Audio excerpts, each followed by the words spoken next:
Suite avec Houston, suite avec les Wizards pour... voilà, maintenant j'ai décidé de mettre les deux équipes, puisqu'elles sont dans la même partie, je les mets dans les mêmes épisodes.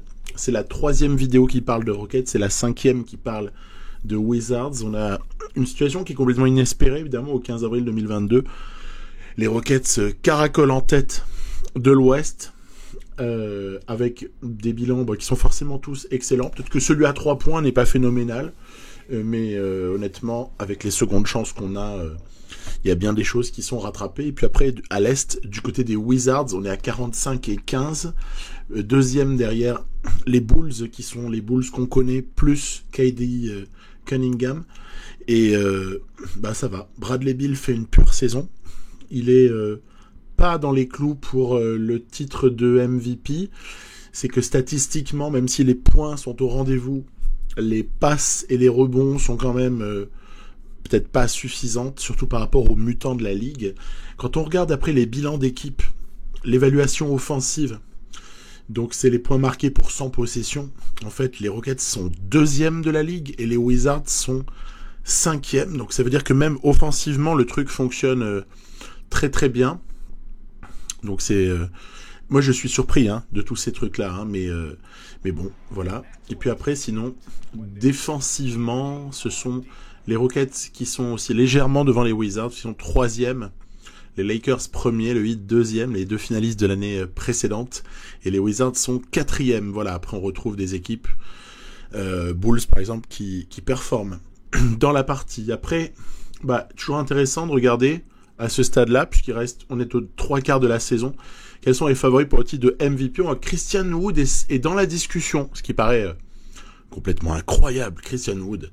Et puis il est bien entouré, avec LeBron, avec Jokic, avec comme ça les plus grandes stars, Giannis et consorts.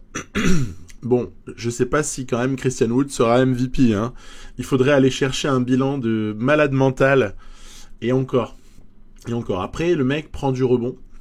Il est vraiment très très fort.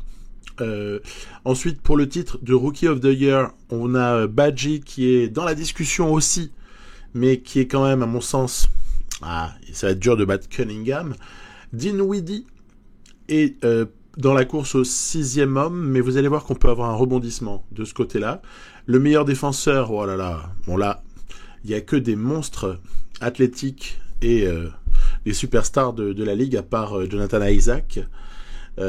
Et puis du côté de la meilleure progression most improved, Culver et Porter sont cités, mais il y a Reddish du côté des Suns, qui est aussi dans la discussion. Bon, ça on verra un petit peu. À un moment, on ira dans cet épisode jusqu'au bout de la régulière, et puis on démarrera le premier tour des playoffs. Donc il y aura le temps de voir comment les choses ont évolué. Toujours est-il que mon fil conducteur là en régulière sera les Wizards, sauf quand je fais une petite incursion à l'ouest du côté des Rockets, puisqu'il y a ici un match qui est particulièrement excitant à jouer. C'est contre les Lakers, et honnêtement, ça donne envie, avant de le jouer, d'essayer de se reconfigurer un petit peu. Qu'est-ce que j'entends par là ? En fait, Badji, à ce stade, il a déjà joué, je crois, 16 ou 17 matchs en tant que titulaire, parce qu'on sortait d'une période où je l'avais titularisé. J'aimerais qu'il puisse être dans la discussion pour le 6e homme de l'année, et parce que je sens que le rookie va lui échapper probablement, et donc je le fais sortir du banc, je remets McDaniels dans le 5, mais il a quand même de grosses minutes, et là c'est vraiment une config, pas de play-off du tout. Vous voyez, j'ai la rotation qui est encore assez étendue, et j'ai pas restreint cette rotation. C'est vraiment une rotation de fin de régulière pour ne pas non plus tirer trop fort sur les types, et essayer de continuer à gagner, bien sûr, mais sans épuiser mes leaders. Voilà. L'Ouest, la situation est quand même assez serrée, même si Denver s'est nettement détaché comme 3e équipe. Après, par contre, c'est un petit peu plus tendu. Warriors, Clippers, New Orleans, ça bataille pour la place en playoff, etc., etc. Ce qui est intéressant toujours quand on joue les Lakers, c'est un baromètre pour moi de jouer contre ces Lakers-là, avec AD, avec LeBron James, avec Dédé Drummond, bien sûr, Ouais, c'est un baromètre. Parce que j'ai déjà pris une petite fessée à l'épisode précédent. Petite fessée, et notamment on s'était fait complètement démonter au rebond. On avait été un peu remis à notre place en fait, parce que dominé dans la raquette, et donc c'est sur ce secteur-là que je voulais un petit peu être vigilant là sur le match de régulière qui nous oppose cette fois encore aux Lakers. Vous voyez, on commence déjà à travailler nos défenseurs. C'est vrai que dès qu'on repère quelqu'un qui est un petit peu prenable comme Schroeder proche du cercle, on n'hésite pas, hein, on n'hésite pas. Là, c'était un peu une action bizarre, mais bon, ça prouve que McDaniels a les qualités pour essayer de contenir AD. Joli John Wall qui passe, déposer la balle.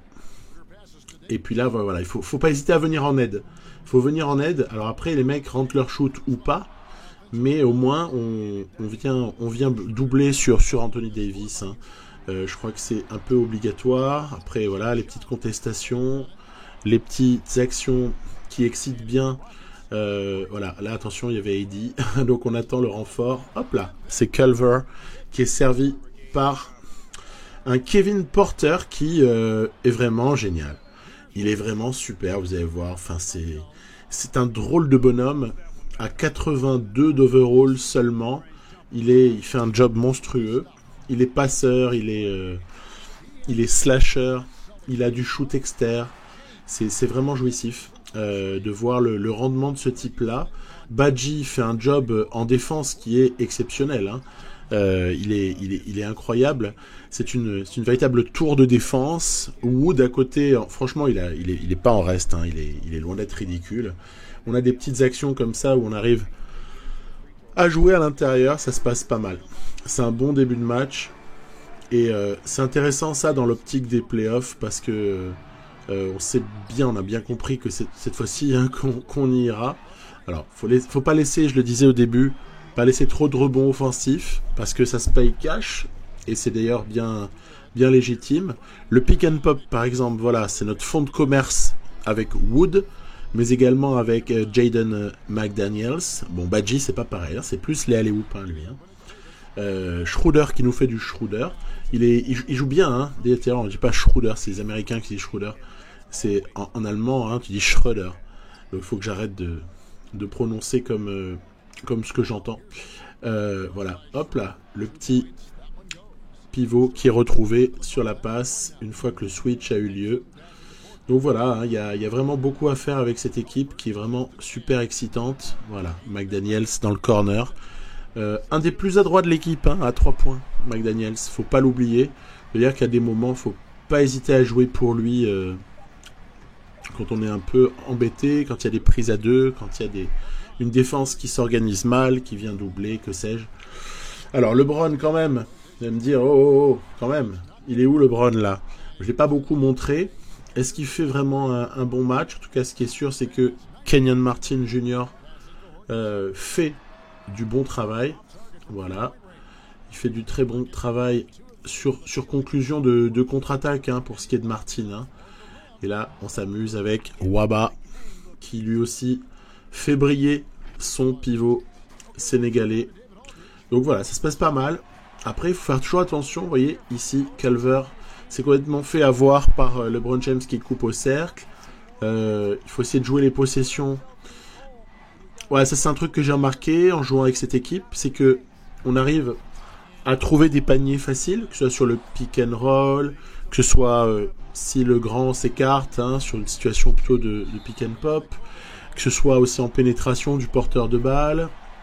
Il y a beaucoup de possibilités, mais il y a aussi des moments de disette sur lesquels je vais avoir 2-3 séquences offensives sur lesquelles il n'y a plus rien qui va se marquer. Là, il faudrait pas que ce soit le cas sur cette toute fin de match. Heureusement, on a LeBron ici qui a raté le lancer franc bonus. Derrière ce panier, en fait, voilà. Vous voyez, il a pas l'air de grand chose. J'étais en galère, j'ai pris un temps mort. C'est Porter qui vient comme ça nous soulager. Et c'était peut-être le panier qui permet d'avoir une fin de match un poil moins stressante que ce que ça aurait pu être. Ici, Caldwell Pope qui va mettre dedans. Il est bien adroit, ça me fait plaisir. Content, j'ai toujours bien aimé ce joueur. John Wall, même quand il était à Détroit et que ça n'allait pas trop, je suis content en plus qu'il trouve un peu sa place aux Lakers. Allez, John à la balle, vous voyez, il arrive à nous faire un job monstrueux, mais là il se fait contrer, terriblement contré par Dédé Drummond derrière, et évidemment ça enchaîne et on est tout de suite sous la menace. Que voilà, dès qu'on est quand même un peu en disette offensive, bon c'est les Lakers, hein, on peut avoir comme ça des difficultés à garder une avance dans le match. Voilà, vous voyez ici par exemple le pic n'avait pas été posé convenablement ou pas bien pris par moi. Ah, ici ça va être le cas par contre. Voilà, Ibu, Dianko, Badji. C'est toujours utile d'avoir deux solutions avec des grands sur les fins de match. Je suis très heureux. Fall Game se terminera avec Kevin Porter. Je suis toujours très heureux d'avoir mes deux solutions intérieures, puisque les deux peuvent aller au alley-oop, terminer même à l'intérieur de manière générale contre la planche. Et par contre, on a Wood comme ça qui peut s'écarter. Le score de rebond est vraiment à noter sur ce match-là, 25-16. Alors même si l'adresse y est pour quelque chose, donc c'est sûr que quand on regarde les rebonds offensifs, défensifs, faire une analyse un peu plus fine que du score brutal des rebonds, mais même en faisant cette analyse-là, c'était assez satisfaisant, avec du bon McDaniels, honnêtement. Je l'aime beaucoup, lui, en couteau suisse. LeBron James aura été très très haut niveau. Anthony Davis fait son match. C'est peut-être autour qu'on a réussi à limiter certains facteurs. Et je vous dis, il y a une contribution de Badji qui est phénoménale. Wall n'a pas eu réellement besoin d'apporter statistiquement, même si on sait que John Wall apporte déjà par sa défense, par la pression qu'il met et qu'il aide l'équipe à mettre dès le début de l'attaque adverse par le meneur. Hein. C'est toujours précieux. Je suis retourné dans le camp des Wizards pour essayer d'avancer cette saison. Et on va se retrouver ici face à un adversaire intéressant. Adversaire à 36-22. C'est ces Philadelphia 76ers avec, regardez, un positionnement de Ben Simmons en poste 3. Je trouve ça original et je trouve ça loin d'être bête. Ce qui est clair, c'est que quand vous avez Simmons en 3, vous avez de grandes chances pour que le type éteigne son vis-à-vis direct. Alors, dans le cas de Washington, là, comme ça, avec Avdija, c'est pas ce qui va changer le cours du match. Hein.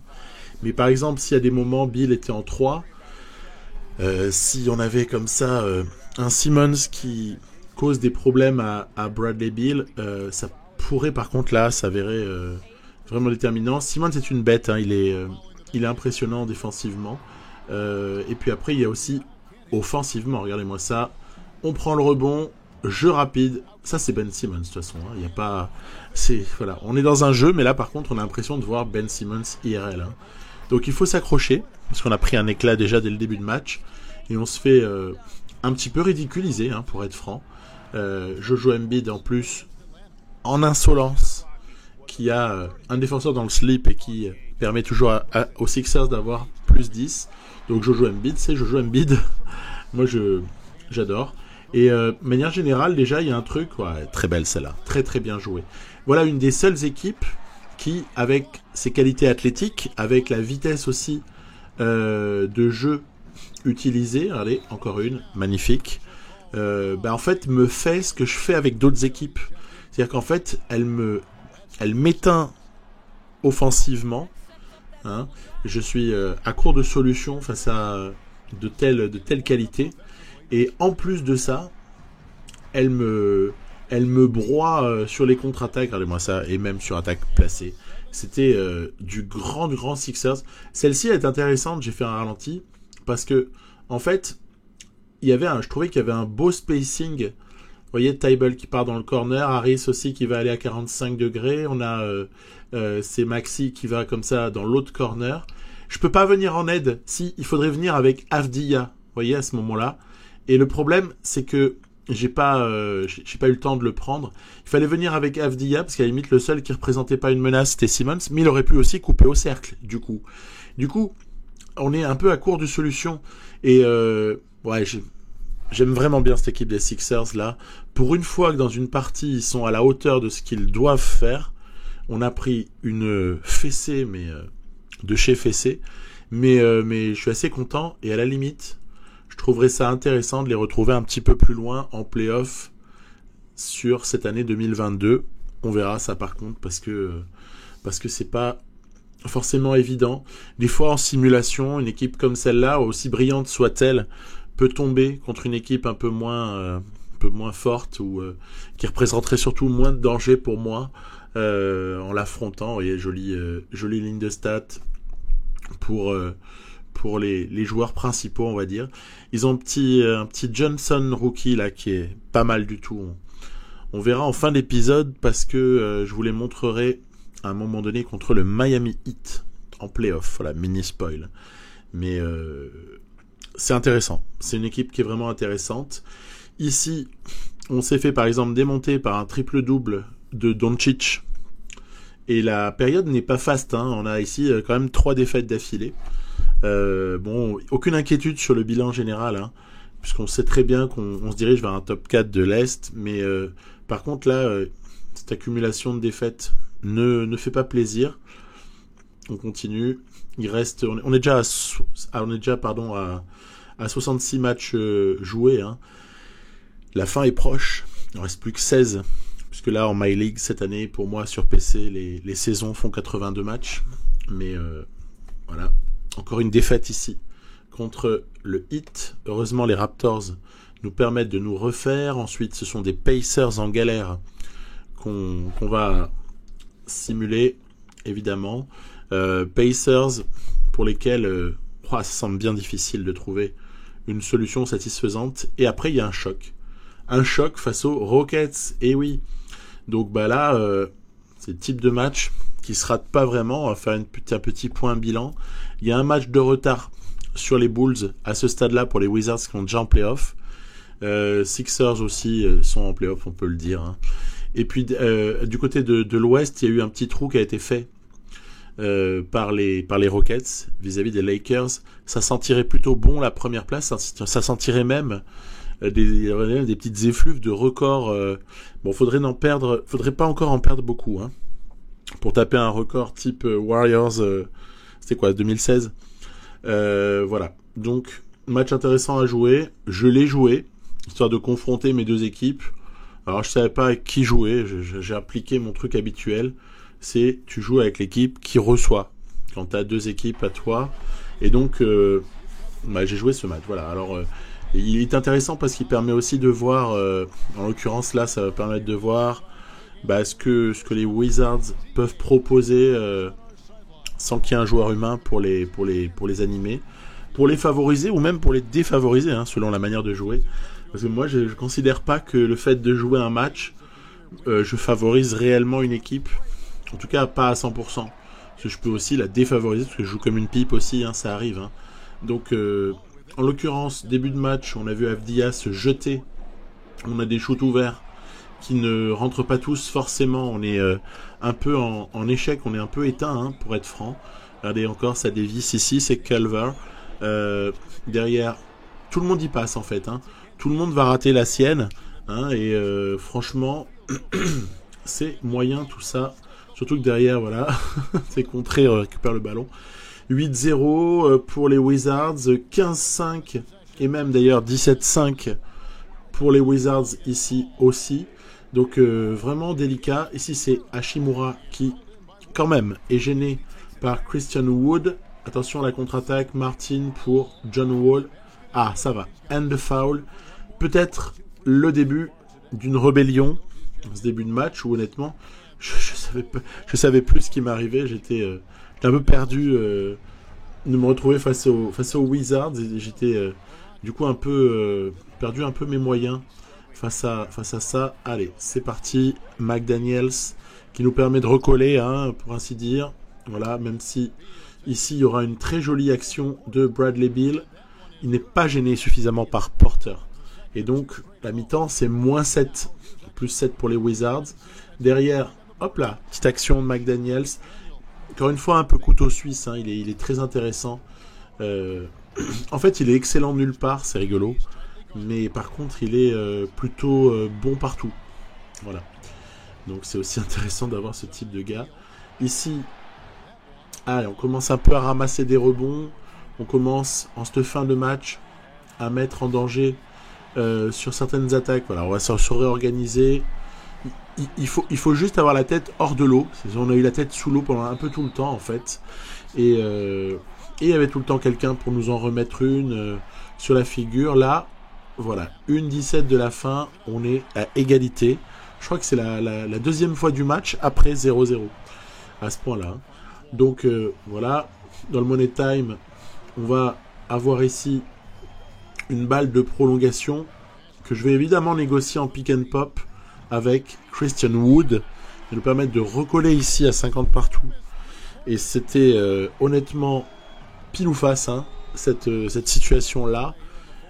Bradley Beal, attention, petit pull-up à 2 points maîtrisé par la défense. Ça nous emmène donc en prolongation. Prolongation entre ces deux équipes. Donc déjà preuve qu'il n'y a pas un écart si grand. Preuve aussi que j'ai peut-être pas favorisé les Rockets tant que ça en jouant avec eux. Du grand Bradley Beal. Il est impressionnant à avoir joué quand c'est pas soi-même qu'il a 21 points à 10 sur 17. Je joue en 4 fois 5 minutes. Hein. C'est énorme. C'est franchement énorme. D'ailleurs, Porter va faire son petit travail. Et on va se retrouver ici avec une action décisive à 42 secondes de la fin de cette prolongation. Voilà, John Wall avec l'ami Lonzo Ball qui a un peu tardé à suivre.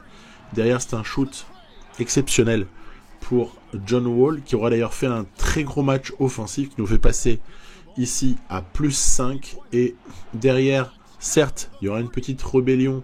Ça va s'accrocher, on sera un peu dans le fall game. Porter est légèrement blessé, mais ça n'est pas très grave, il peut jouer. Victoire finale, donc après prolongation des Rockets. Mais honnêtement, qu'est-ce que ça a été difficile. Rebond a été globalement partagé si on tient compte des ratios habituels et non pas du score brut. Du bon Wood, du bon Culver, du très bon John Wall, du bon McDaniels, du solide Badgie, du bon Porter. Voilà, on connaît les pièces essentielles, alors qu'en face, c'était peut-être un peu plus déséquilibré, avec un énorme Bradley Beal et des contributions un peu plus éparses. Hachimura, quand même, était pas si mal que ça. Voilà. Donc, ça fait passer les Rockets à 63-6, ce qui consolide, si besoin était, la première place de l'Ouest. Donc, maintenant, on rêve plus, on commence limite à trouver ça normal, puisque ça fait déjà une saison que ça dure. Ce scénario complètement invraisemblable. Les Wizards sont à 50-20, il reste 12 matchs donc. On va tout de suite s'occuper de ces 12 matchs-là dans les 6-7 minutes qui suivent. Allez, simulation. J'espère juste ne pas prendre trop de blessures importantes. Vous voyez, encore une fois, il y a quand même 3 défaites d'affilée. J'ai des doutes sur la solidité de mes Wizards, mais après je suis pas surpris non plus, dans la mesure où moi je trouve pas que ce soit une équipe qui est capable de jouer le titre quand on regarde le roster. Pour moi, c'est une équipe qui, dans le meilleur des cas, peut postuler à une demi-finale de conf, mais certainement pas à un titre. Peut-être 2 ans plus tard, oui, parce que ça aurait progressé sur les jeunes individus, mais pas dans l'immédiat. Donc, je suis pas trop surpris, en fait. Tiens, on retrouve les Rockets. Y aura-t-il revanche ou pas en simulation? On verra ça juste après. Un petit point. Oh, Niko Jokic, favori pour la course au MVP. Écoutez, pourquoi pas. Toujours Cunningham. Ouais, ça sera lui. Hein. Ça sera lui, ça paraît clair. Il a des stats de malade mental. C'est un truc de fou. Badgie qui refait son apparition au 6e de l'année. Logique. Il a respecté les quotas des 75%. Et Antetokounmpo qui peut-être se détache aussi comme le défenseur de l'année. Cam Reddish qui confirme, ce sera probablement lui le MIP. Voilà, ça nous fait déjà une petite idée des récompenses qui vont suivre. S'en suivra aussi, voilà, une victoire des Wizards sur les Rockets. Un petit Lonzo Ball légèrement blessé, mais on va pas s'en émouvoir trop. À voir. Je prendrai pas non plus trop de risques. 77 matchs joués, ce qui nous fait déjà la certitude d'être top 2 pour les Wizards à l'Est. Ça, c'est sûr. Kevin Porter est en train de revenir un petit peu de sa blessure légère à l'Ouest. Et les Rockets seront premiers, on peut le dire. Voilà, maintenant, il y a encore une lutte entre Warriors, Grizzlies. Les 7e, 8e places sont pas exactement consolidées. On continue avec le calendrier des Wizards sous les yeux. Défaite contre le Heat qui rejoue 2 jours plus tard pour une victoire. Voilà. Et il reste encore Knicks, Pistons, Pacers ici à jouer. Et puis après, on va pouvoir tirer quelques bilans de cette régulière et basculer vers les playoffs. Voilà. Knicks, c'est une défaite courte. Pistons, c'est également une défaite, décidément. Ça marque un peu le pas. Mais quelque part, comme je vous disais juste avant, je trouve ça plutôt normal, en fait. Je pense qu'on était un peu en sur-régime jusque-là. Donc voilà. Victoire sur les Pacers, plus dur pour les Pacers. La saison est mauvaise. Et donc, 57-25 sera le bilan final de cette saison, ce qui est déjà excellent. Avec donc en plus un adversaire qu'on devine pour la suite, on va y revenir. 72-10, c'est pas mal d'accrocher les 72 victoires avec Houston, qui joueront les Rockets. Et ensuite, peut-être le vainqueur de Mavs contre Suns.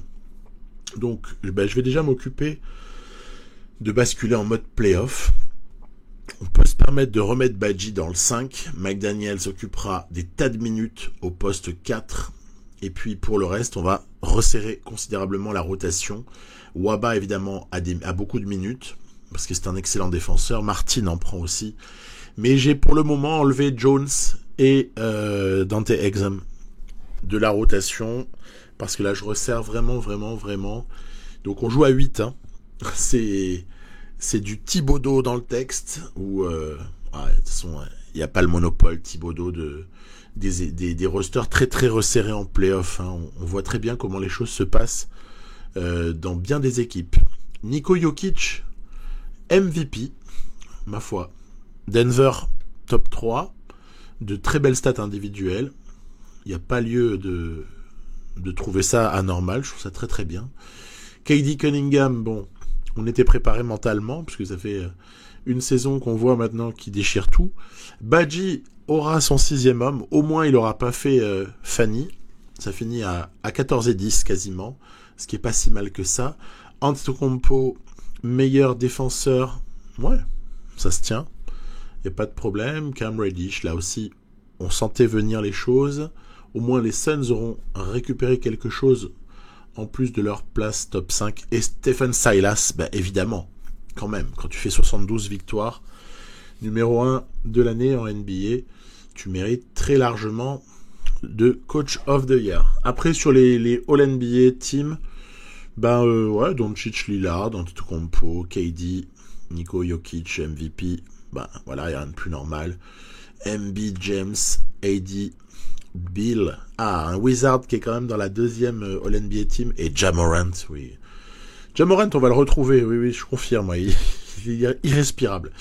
Et Ben Simmons, Russell Westbrook, Tatum, Kawhi, et bam, il n'y a aucun mec qu'on peut discuter dans ces 15 types, quoi.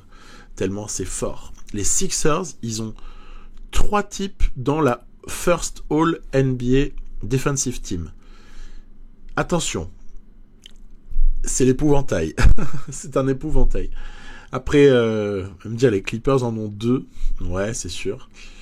Bon, les 5 sont beaux, hein. Les 5 sont vraiment magiques pour les defensive teams. Et après, il y a les rookie teams, hein.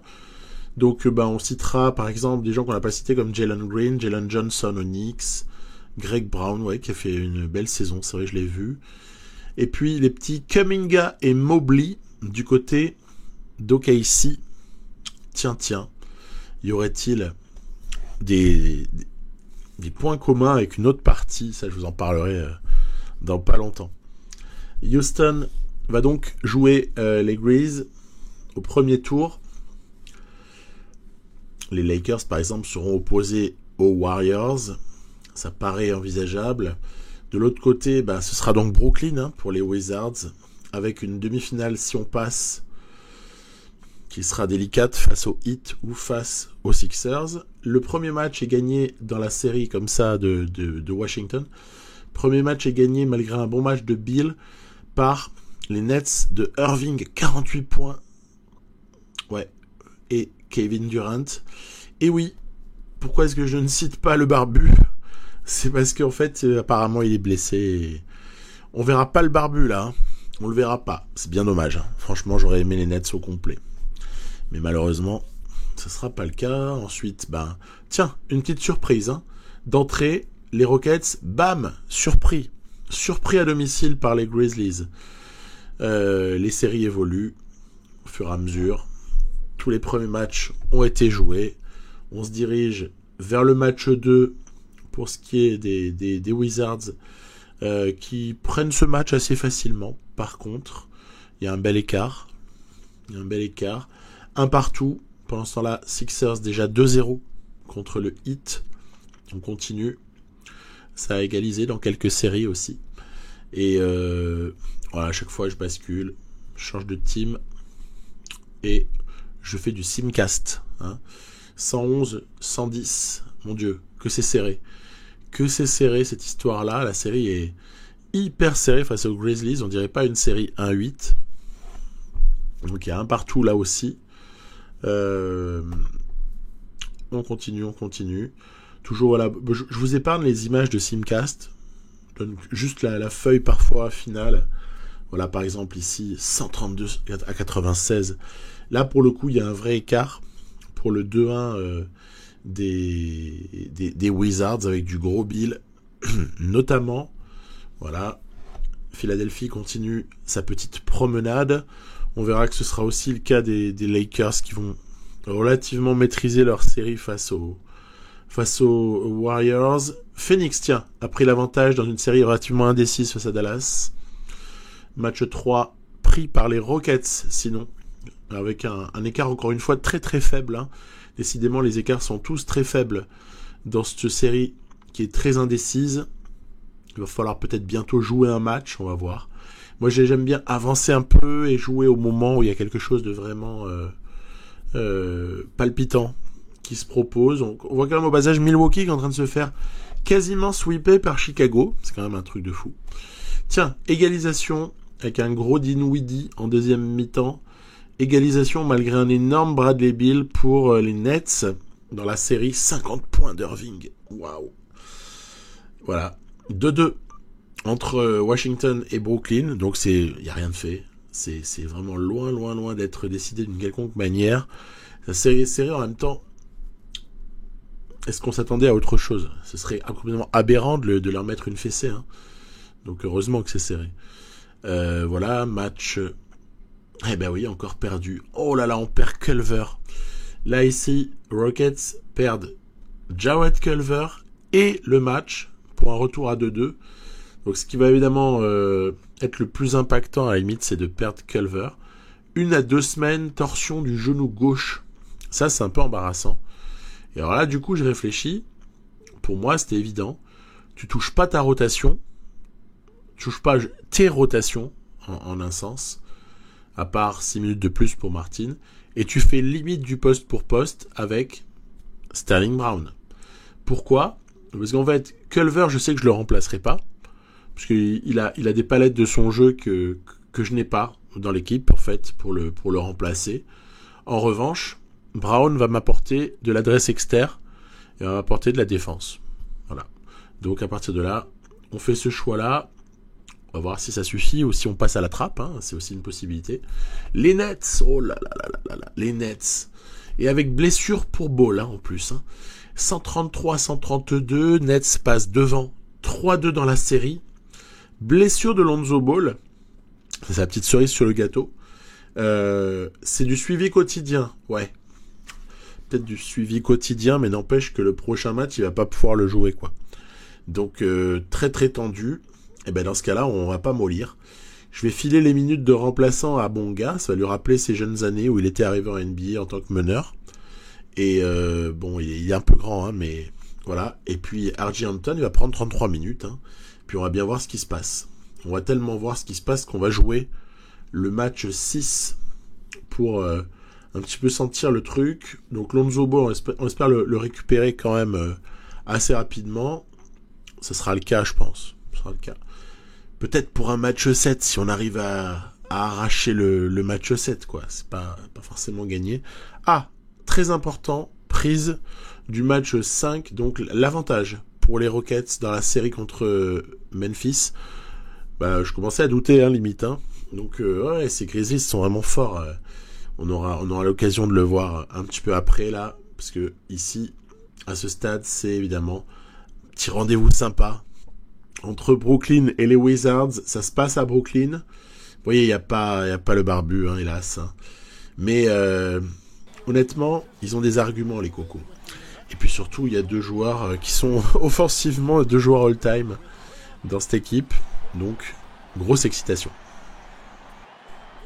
La difficulté ici peut résider dans le fait que on a 2 joueurs qui sont inarrêtables.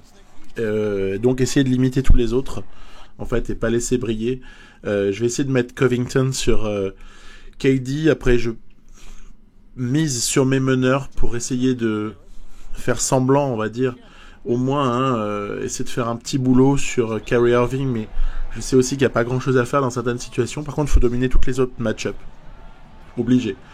Il faut dominer Shamet, il faut dominer Dédé Jordan. Il ne faut pas laisser ce genre de panier facile, par exemple. Se faire, il faut dominer Harris également. Bref, pas démarrer comme ce début de match qui est affreux et sur lequel on a tout faux.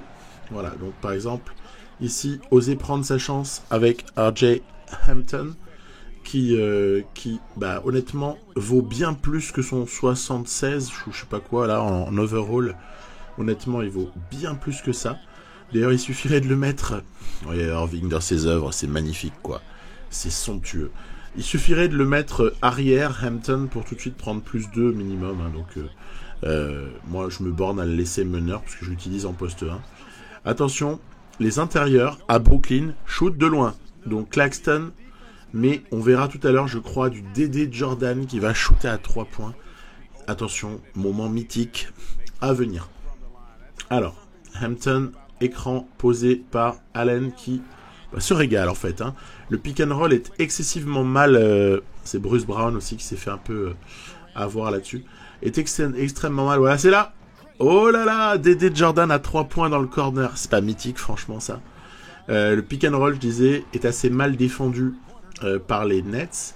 Alors évidemment, du coup, ça rattrape leur talent offensif. Parce qu'ils sont monstrueux offensivement. Mais en fait, défensivement, ils sont très mauvais. Et... bon, voilà, à nous d'essayer d'en profiter. Voilà, ici, très très bonne aide de Avdia et retour de Covington. Voilà, ici, Covington à la balle. On va poser le jeu à des moments, hein, c'est assez facile. Voilà, même si c'est raté, c'est pas grave. On a des deuxièmes chances, vous voyez, il y a des actions comme ça qui sont assez sympas. Avdia, qu'est-ce qui se propose à nous ? Qu'est-ce qui se propose ? Un tout petit mouvement vers le cercle par Hampton. Voilà, il y a du mouvement en fait. Ça, c'est toujours sympa quand on a des jolis mouvements. Ici, on peut même ressortir, vous voyez, dans le corner ici pour Covington. Même si c'est dévissé, on s'en fout. On a au moins des positions.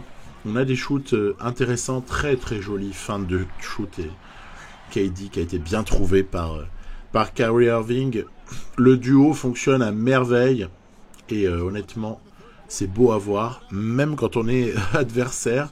Là, ce petit Shannon, là, il fait plaisir, lui. Lui, j'attendais pas autant de sa part, et il est vraiment savoureux. Hampton fait son match, mine de rien. Il assure. En l'absence de Lonzo Ball, c'est super sympa. Ouais, excusez-moi, pourquoi ? J'avais oublié, non, juste avant, j'avais oublié que Ball n'était pas là. Donc, ouais, c'est Bonga et... par alternance, Bonga et surtout R.J. Hampton qui s'occupent de Kyrie Irving. Allez, on a aussi des shoots désespérés comme celui-là qui rentre, nous permet d'avoir une fin de match peut-être un peu moins difficile, hein, quoique si on commence à rater ce genre d'action, il y avait un mec ouvert dans le corner, mais bon voilà, j'ai préféré ne pas le servir. Ça va revenir, regardez-moi ça, Irving, on met presque tout ça d'aplomb, et donc grosse pression sur la fin de match, et puis en plus vas-y, perds la balle, je te dirai rien mon grand. Alors, c'est vraiment pour moi ça, hein. C'est vraiment pour moi, égalité, 49 partout, on aura après 2 lancers francs, on aura cette action all-time. Là encore, Dédé Jordan, quoi. Waouh. Le petit drive dunk sur la tronche de son ancien coéquipier, Jarrett Allen. Hein. Il y a de la revanche dans l'air pour Jarrett Allen face à cette équipe-là. Montrer qu'il aurait peut-être pas fallu le trader. 51 partout, moins de 2 minutes à jouer. Qu'est-ce qu'on fait? Balle à Bradley Beal, mais qui ressort, ou plutôt en l'occurrence qui a retrouvé R.J. Hampton, parce que la défense avait vachement suivi. Derrière, il faut planter les lancers, c'est le cas. Il reste moins de 2 minutes. Est-ce que Covington va réussir à faire un petit peu rater Kevin Durant? Oui, très bon, très bonne influence de la défense de Covington. Et derrière, bam, c'est Avdia qui s'éclate pour un dunk très spectaculaire. Allez, plus 4. Il faut encore faire du bon travail en défense. Voilà, ça suit. Ça prend pas trop les écrans. Le shoot ici était quand même désespéré. Le step back là, à 45 degrés, 1 mètre derrière la ligne. Faut se calmer aussi. Même s'il est probablement capable de le mettre, mais bon quand même. Derrière encore une défense assez correcte sur cette action où Kevin Durant semble un petit peu s'entêter. Il s'entête et derrière nous défendons bec et ongle. Ça sent plutôt bon là. On va peut-être avoir ce match 7. Mais attention, hein, ça peut revenir. Hein. Il y a encore 2 possessions hein, s'il shoot tout de suite. S'il shoot tout de suite, il y a 2 possessions. Tiens, regarde. Non, il n'y aura pas 2 possessions par contre pour les Nets. Mais ça revient à 3 points. Ce qui nous mettra dans le fall game. Et là, Bradley Beal aura presque mis tous ses points. Parce que vous voyez, 5 passes décisives. J'ai choisi de faire jouer aussi les partenaires. Raté celui-là, c'est quand même dommage, mais c'est pas grave. Il aura mis presque tous ses points en 4e quart. Attention, voilà, pas se faire avoir. Ça cherche la position, Oui, c'est désespéré et ça rentre. J'avais fait rentrer Shannon à la fin là. Donc ça rentre, plus 1. Donc en fait, même en fâcheuse position, les Nets continuent à rester dans le match. On va renvoyer Bradley Beal sur la ligne. Et mine de rien, même là encore, c'est pas joué. Hein. On peut encore avoir une prolongation. Allez, espérer mettre en échec la dernière tentative des Nets qui n'avait plus de temps mort. Ici, oh là là, comment on a pu se retrouver? Il y avait shoot de l'égalisation pour KD, hein, franchement. Hein. On n'était pas loin du drame et de se faire reprendre alors qu'on avait ce match qui était normalement gagné. Bref, voilà. 15-9 contre 9-4. C'est assez équilibré. Pas dire qu'il y aura une domination au rebond. L'adresse extérieure aura été aussi assez équilibrée. Le joueur du match au final, c'est lui. C'est ce Jarrett Allen. Ouais, c'est vrai, il a été vraiment fort au rebond. Il a été présent sur pas mal de situations. Puis surtout, il aura aidé à dissuader assez correctement l'attaque et les tentatives des Nets. Voilà. Ouf. On s'en sort, mais c'est pas fini. Il reste encore un match 7. 41-34 pour Kyrie et KD. Du bon Jarrett Allen, je le disais, mais également un gros match de R.J. Hampton. Et même on pourrait associer Avdia et Hachimura. Ça va, franchement, assez propre. On n'a pas lié l'absence de Lonzo Ball plutôt d'une manière correcte sur ce match 6. Je simulerai le match 7. Et dans la foulée, on continue un petit peu. Là aussi, j'avais envie de le jouer, celui-là. Un match 6 intéressant du côté de Memphis pour les Rockets avec mission qualification. Alors, c'est rigolo, les scènes d'avant-match. Des fois, là, Touquet nous met des scènes. Alors, Badji est super sérieux, limite, il est dans la concentration, l'intériorisation des choses. De l'autre côté, c'est un peu la roulade. Hein. Franchement, allez là, ils sont là. Petite danse et tout, machin. Ok, les gars. On va voir comment ça se passe. Parce que là, franchement, moi, je me suis senti provoqué. Hein. Je me suis senti branché par cette petite danse. Donc, essayer de mettre de l'intensité défensive. Voilà, c'est tout ce qu'il faudra. Valanciunas sortira du banc, le petit Tillman étant préféré apparemment dans le 5, mais il y aura des minutes pour JV, l'excellent Valanciunas. Puis on va, comme ça, essayer de jouer par moment d'une autre manière. Là, c'était Porter qui était au poste. Ah oui, non, par contre, ça, il faut pas laisser. On ne laisse pas Ja Morant comme ça, parce qu'il est à droit partout, lui. Et puis, c'est surtout un slasher de l'espace, mais n'empêche que il faut pas laisser faire non plus ce type de pull-up à 2 points. Petit Jaren Jackson Jr. là, qui est savoureux. Ça, ça met pas forcément tous les shoots ouverts dedans, mais ça nous offre du coup de belles opportunités en contre-attaque. On connaît ça. Ici, c'est une belle contestation de Waba. Voilà, il fait son job. Je sais pourquoi je lui ai mis 27 minutes à lui. Il est très très fort. Il peut nous permettre de sauver bien des choses en l'absence de Culver, notamment. Allez, balle à Porter qui va ressortir dans le corner pour Wood qui artille de loin. Voilà le genre d'action que j'aime bien. Et puis là, par contre, waouh. Bon, ça aussi, j'aime bien. C'est somptueux, quoi. Il a beau venir en aide, le mec, au nez à la barbe, il met son shoot. Pareil, du bon Brooks ici, là, sur cette action. Bref, des Grizzlies qui reviennent dans le match avec peut-être... Ah ouais, cette action, c'est pour ça que, ouais, je l'ai mise. Elle est énorme. J'adore. Regardez, il y a un ralenti qui va suivre. Ralenti. Badji a la position, n'est-ce pas? Il a la position. Regardez, je pose mon écran retard. Un bras passe, 2 bras passent, bam, pousse-toi. Et heureusement, on aura le panier facile qui sera évité par une faute par derrière de Porter. Mais Badji, il a tâté du Jonas Valanciunas sur cette action. Preuve qu'il y a encore une marge de progression sur le plan physique pour ne pas subir ce genre de situation qui franchement est assez pénible. Allez, du grand Porter, il tricote, il se lâche dans la défense, il se faufile. C'est du très bon Porter. Ça joue limite dirty par moment. La faute ici était pas loin de la flagrante. Hein. Honnêtement, elle était... mais j'ai fait plein de fautes. Honnêtement, j'ai été obligé de durcir le jeu dans ce match. Voilà, là on est trop lent, par exemple, sur la vitesse de Morant pour aller au cercle. Ça se complique. La fin de match est vraiment compliquée. N1 pour Brooks. Encore une fois, du grand Dylan Brooks. Voilà. C'est compliqué. On est mené. Alors certes, il reste du temps. Mais on n'est pas au mieux. Il faut vraiment que quelqu'un vienne nous sauver. Et ce quelqu'un, sur ce match-là, pourrait être Porter.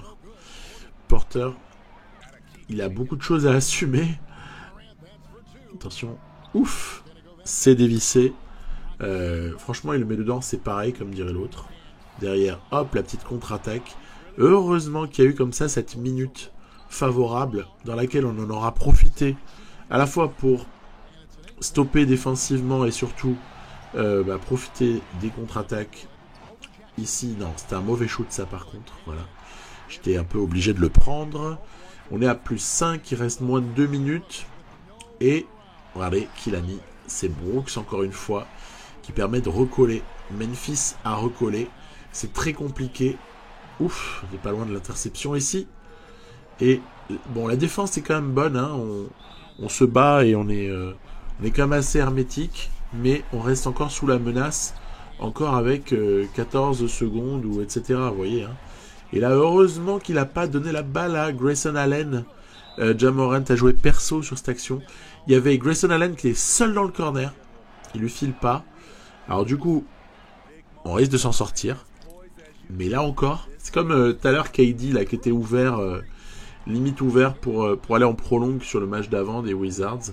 Bah là, honnêtement, il y avait la balle pour passer devant et on aurait été peut-être bien embêté si ça avait été le cas. Voilà. Qualification des Rockets, mais vraiment de peu. Avec un très gros match des Grizzlies. Une équipe... moi j'ai remarqué dans les parties, elle a tendance à être souvent assez dangereuse. Parce qu'en fait, elle est assez athlétique. Et en plus, il y a des mecs qui progressent. Et puis il y a aussi Ja Morant, quoi. Faut quand même le dire. Ja Morant, c'est quand même la réincarnation. Bon, avec toute proportion gardée, parce que c'est quand même pas le même style de jeu, mais ça ressemble quand même à du Westbrook un peu à des moments, quoi. C'est inarrêtable. Hein. En plus, dans le jeu, il y a plus d'adresses extérieures chez Ja Morant qu'il ne peut y en avoir chez Russ West. Et donc, oui, le sauveur sera clairement été Kevin Porter Jr. Sur tous ces instants où il va comme ça nous chercher des paniers faciles, où il a aussi trouvé ses équipiers. Cette pénétration est très belle ici, là. Hop là. Même s'il y a un flop de Jaren Jackson Jr. Les 51 points de Ja Morant n'auront donc pas suffi.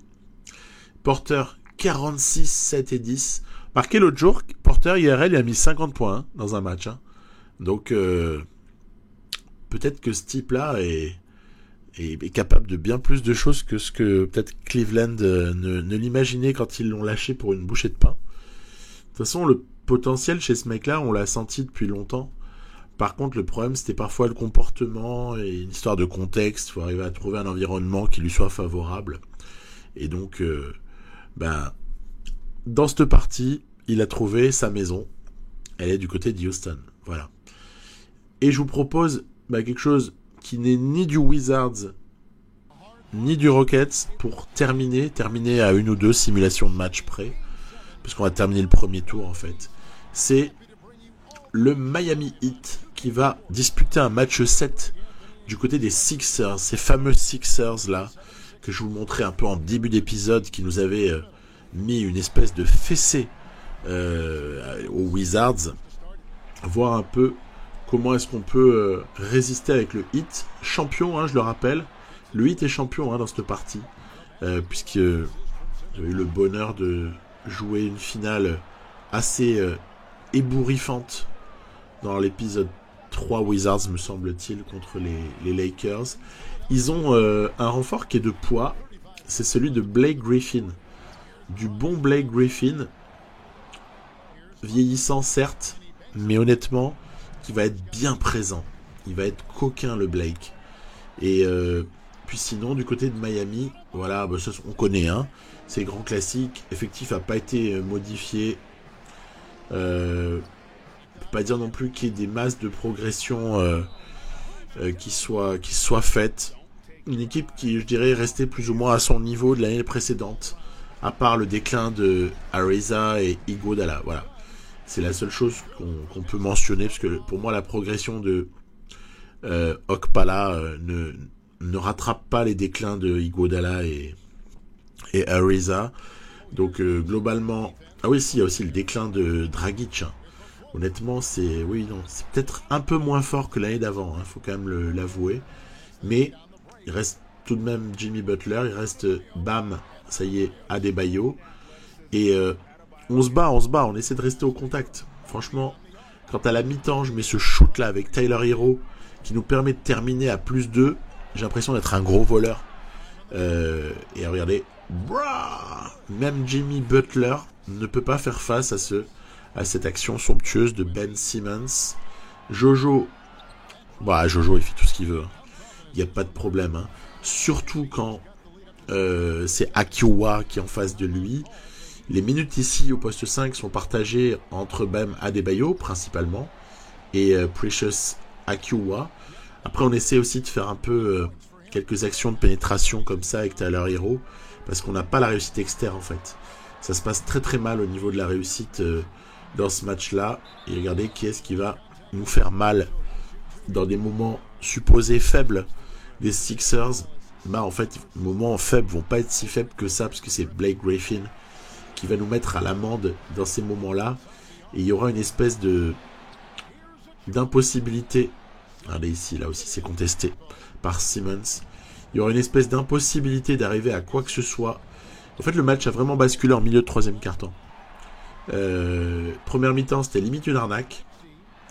Et deuxième mi-temps, puissance des Sixers a commencé là. Et c'est pas Jimmy Butler à la toute fin qui va franchement s'employer comme un fou et faire du Butler qui va échanger quand même la donne. Les défenses combinées de Tybalt, Simmons, Embiid dedans auront largement éclipsé les éventuelles difficultés en défense de, par exemple, Tobias Harris ou T-Maxi, ça va, il est pas dégueulasse. Allez, moi, c'est joli, ça. Très, très joli. Jojo Embiid, il fait ce qu'il veut, même face à Bam. Voilà, donc, ce dernier dunk rageur avec le lancer franc bonus à suivre pour Jimmy Butler n'est qu'un douleur. Le match s'est terminé par une qualification pour les Sixers sur un match 7. Disparition donc du champion en titre. Le Heat ne défendra pas plus loin son titre chèrement acquis l'année précédente. Voilà. Il y aurait eu vraiment une adresse externe calamiteuse. De toute façon, il faut déjà avoir les positions pour pouvoir tenter. Quand déjà t'as pas de position, parce que ça défend irrespirable en face. Le plus-minus de certains, au-delà de leur petite ligne statistique de base, là, il était délirant, quoi. C'était énorme. Voilà. Donc, terminé pour Miami, mais il nous reste encore un suspense dans cet épisode avant de terminer.